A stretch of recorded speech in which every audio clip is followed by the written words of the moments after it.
come to rescue us with your mighty power.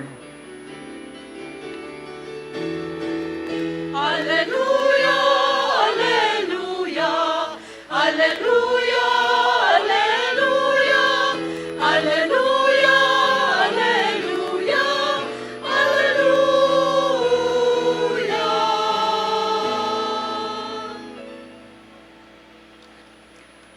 The Lord be with you. And with your spirit. The proclamation of the Holy Gospel according to Matthew. Glory to you, O Lord. This is how the birth of Jesus Christ came about. When his mother Mary was betrothed to Joseph, but before they lived together, she was found with child through the Holy Spirit. Joseph, her husband, since he was a righteous man, yet unwilling to expose her to shame, decided to divorce her quietly. Such was his intention when, behold, an angel of the Lord appeared to him in a dream and said, Joseph, son of David, do not be afraid to take Mary, your wife, to your home. For it is through the Holy Spirit that this child has been conceived in her. She will bear a son, and you are to name him Jesus, because he will save his people from their sins. All this took place to fulfill what the Lord had said through the prophet. Behold, the virgin should be with child and bear a son, and they shall name him Emmanuel, a name which means God is with us. When Joseph awoke, he did as the angel of the Lord had commanded him, and took his wife into his home. He had no relations with her until she bore a son, and he named him Jesus. My dear friends, the Gospel of the Lord. Praise to you, Lord Jesus Christ. Magandang gabi po sa inyong lahat.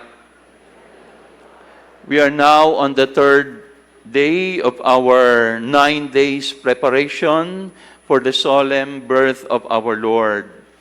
At sa mga araw na tayo ay dumadalo ng banal na misa, iba't ibang mga tauhan ang ating maiengkwentro. And tonight, we encounter the person of Joseph. Alam niyo, when you hear the word annunciation, anong unang pumapasok sa inyong isip? Pag sinabing the annunciation, malamang sasabihin ninyo, Father, that's the first joyful mystery. Tama naman. At ano bang nangyari during the annunciation? The angel Gabriel visited Mary and announced to her that she will be the mother of the Son of God. Pero meron po actually dalawang annunciation. Hindi lang kay Mary. Meron din pong annunciation to Joseph. At yun yung narinig natin ngayon sa Ebanghelyo. The annunciation to Mary happened in the Gospel of Luke, but the annunciation to Joseph happened in the Gospel of Matthew. No? Doon sa Gospel of Luke, ang main character si Maria. Doon sa Gospel of Matthew, the main character is Joseph. And that is why tonight, I would like to speak about the person of Joseph. Kasi sa gabing ito, ibinibigay si Jose bilang modelo, huwaran ng ating pagsalubong sa Panginoon. What can we learn from the annunciation to Joseph today? I would like to propose 3 simple things para makilala natin si Joseph. Unang-una, when you hear the name of Joseph, remember that Joseph is the just one. He is the just one. Ano bang ibig sabihin, Father, ng just one? Alam niyo yan, di ba? Di ba yan yung kinanta ni James Ingram? Just one. Ay, hindi, just once pala yun. Ano? No. Ano ibig sabihin ng the just one? The righteous one. Ang taong matuwid. Alam niyo, during the time of our Lord, when you are called the just one, ibig sabihin, you abide by the law. ang iyong buhay ay naaayon sa batas ng Diyos. And that is how Joseph is characterized. Ang sabi dito, and Joseph, since he was a righteous man, ayun, he is a righteous man, he is the just one. Ibig sabihin, all through his life, he lived by the law. Pero alam niyo po, meron tayong matututunan dito kay Joseph. Yes, he was a just one, he lived by the law, pero hindi siya legalistic. Kasi may dalawang uri po ng living by the law. Meron po tayong tinatawag na letter of the law at meron tayong tinatawag na spirit of the law. Joseph lived by the law, but not only by the letter, but by the spirit. When you live only by the letter of the law, you will become legal. You will become legalistic. You will become minimalistic. At minsan, kadalasan, you will become narcissistic. Anong ibig sabihin ng legalistic? Kung ano lang sinasabi ng batas, yun lang ang aking gagawin. No? Kaya pag sinabi ng batas na, o dapat tayo magsimba ng linggo, linggo ka lang talaga magsisimba. Pero marami sa atin, di ba, kahit na hindi linggo, nagsisimba pa rin. So ibig sabihin, hindi sila legalistic. When you live by the letter of the law, magiging ka ring minimalistic. Minimum lang ang gagawin mo. Hindi ka sosobra sa minimum. Minsan may mga nagtatanong sa akin, Father, until what part of the Mass po na pwede kang malate, na hindi ka magkakasala? Sabihin ko, well, ang sabi ng batas, at least maabutan mo yung gospel. So anong gagawin niya? Ang gospel lang talaga siya darating. No? Ayan, no? Ganyan ang mangyayari pag minimalistic ka. Ang gagawin mo, kung ano lang yung pinaka-requirement ng batas, yun lang. At hindi na ako lalampas doon. At ikaw ay magiging narcissistic.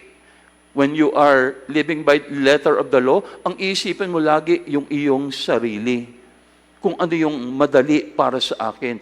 Joseph was not that kind of a man. He lived not by the letter, but by the spirit of the law.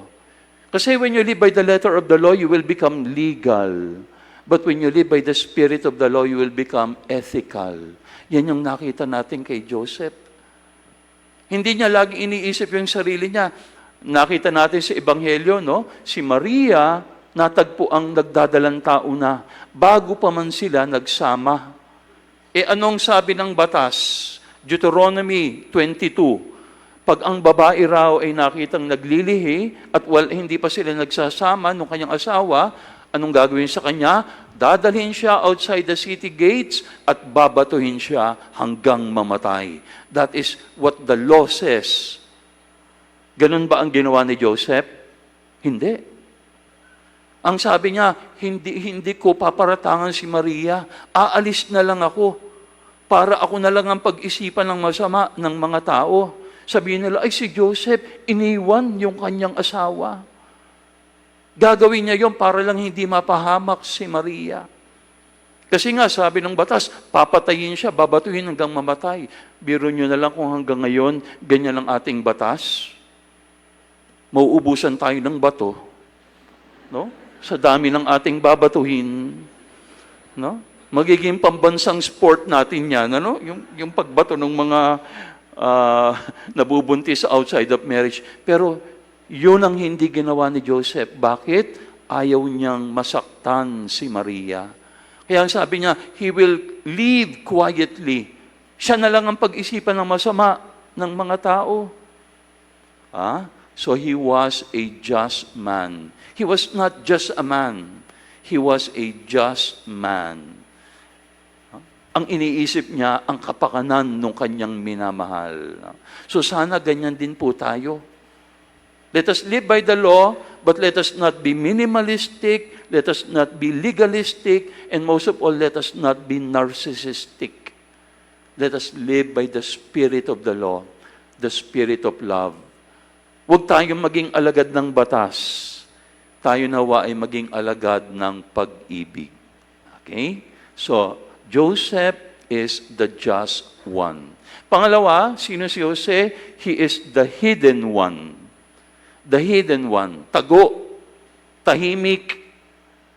Pag binasa niyo po yung Ebanghelyo, wala kang maririnig. Ni isang salita, walang sinabi si Jose.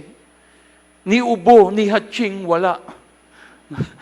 Nakakaawa naman si Joseph, talagang wala siyang papel, no? Talagang hindi mo siya mapapansin. Kaya he is the hidden one. Tingnan niyo yung mga Christmas cards na classic. Bihira ding nandun si Jose, di ba? Karaniwan si Mama Mary at si Jesus.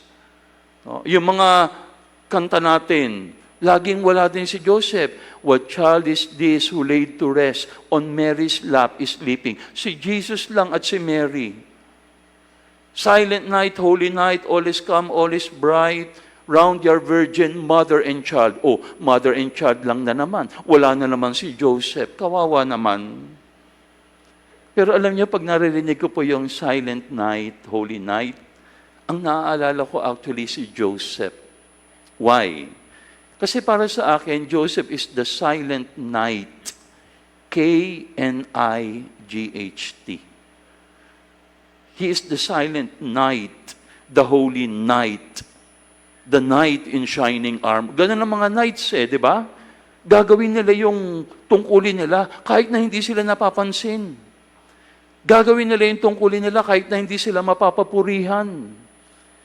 They will do their duty even if they are hidden and unacknowledged. At ano ba yung role ni Joseph? He is being called to be the stand-in father of the Holy Family. Stand-in lang siya. Parang panakibutas lang. Pero niyakap niya yon wholeheartedly. Alam niyo, magkakaproblema tayo kung sa atin in-offer yan, to be the stand-in father, ay palagi ko problema tayo. Kasi tayo, hindi, ang gusto natin is stand out, not stand in. Di ba? Ang gusto natin laging napapansin. Pero bakit hidden si Joseph?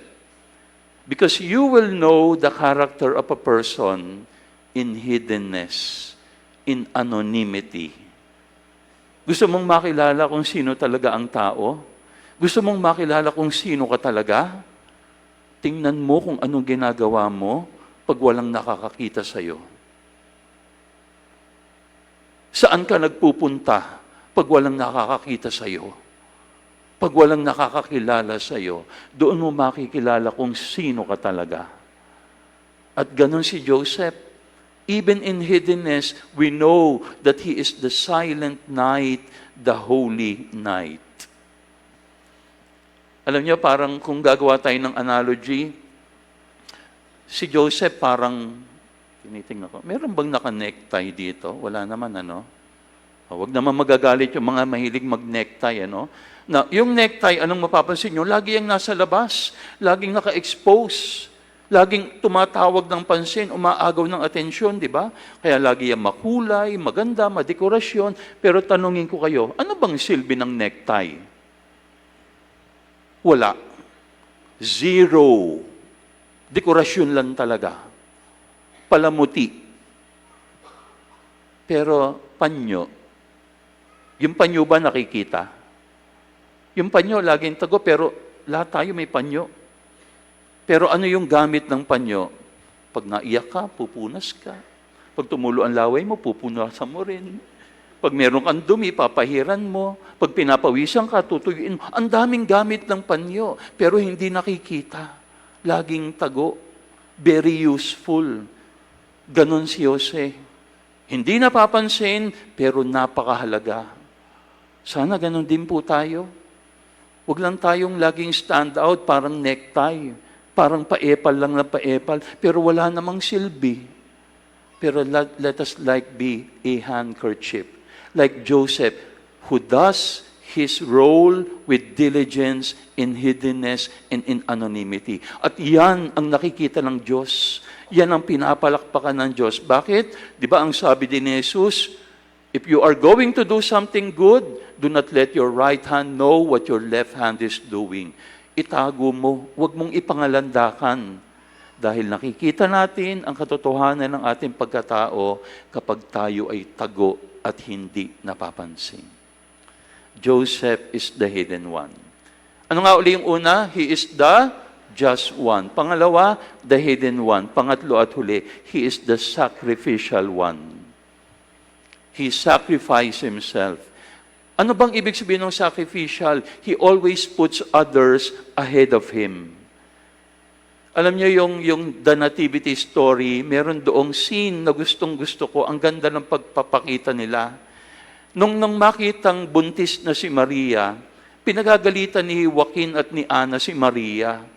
Ang sabi nila, alam mo ba Maria, pwede ka nilang patayin? Ba't mo ginawa yan? E nandun din si Jose.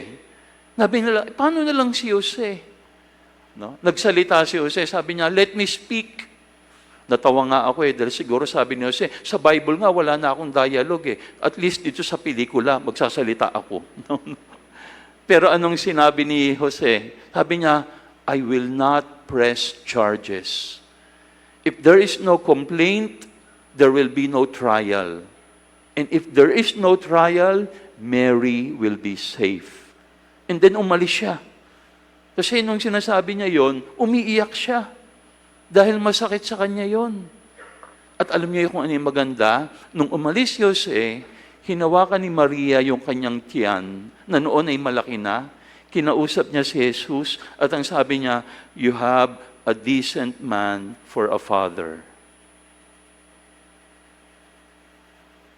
You have a decent man for a father.